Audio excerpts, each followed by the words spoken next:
ختم ہونے والے مالی سال میں شہری سب سے زیادہ مہنگا پیٹرول اور ڈیزل خریدنے پر مجبور ہوئے۔ رواں مالی سال شہریوں نے لیوی کا ملکی تاریخ کا سب سے زیادہ بوجھ برداشت کیا۔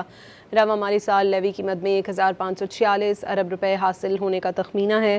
مزید جانتے ہیں ڈان نیوز کے نمائندے طاہر شرانی سے۔ جی طاہر۔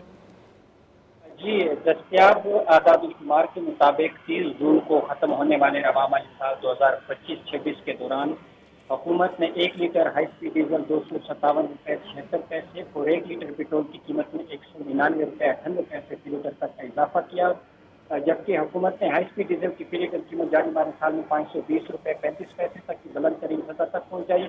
اسی طرح پیٹرول کی فی لیٹر قیمت رواں مالی سال 458 روپے 41 پیسے تک پہنچی ہے، اور اس کی ایک تو علاقائی کشیدگی کی وجہ سے جو عالمی منڈی میں خام تیل کی قیمتوں میں اضافہ ہوا، اس کی وجہ سے بہت شکریہ طاہر شرانی آپ کا۔ ختم ہونے والے مالی سال میں شہری سب سے زیادہ مہنگا پیٹرول اور ڈیزل خریدنے پر مجبور ہوئے۔ رواں مالی سال شہریوں نے لیوی کا ملکی تاریخ کا سب سے زیادہ بوجھ برداشت کیا۔ رواں مالی سال لیوی قیمت میں 1546 ارب روپے حاصل ہونے کا تخمینہ ہے۔ مزید جانتے ہیں ڈان نیوز کے نمائندے طاہر شرانی سے۔ جی طاہر۔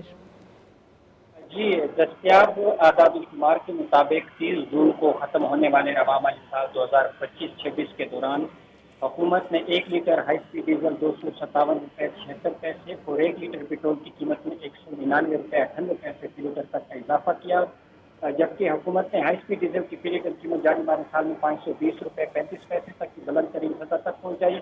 اسی طرح پیٹرول کی فی لیٹر قیمت رواں مالی سال 458 روپے 41 پیسے تک پہنچی ہے، اور اس کی ایک تو علاقائی کشیدگی کی وجہ سے جو عالمی منڈی میں خام تیل کی قیمتوں میں اضافہ ہوا، اس کی وجہ سے بہت شکریہ طاہر شرانی آپ کا۔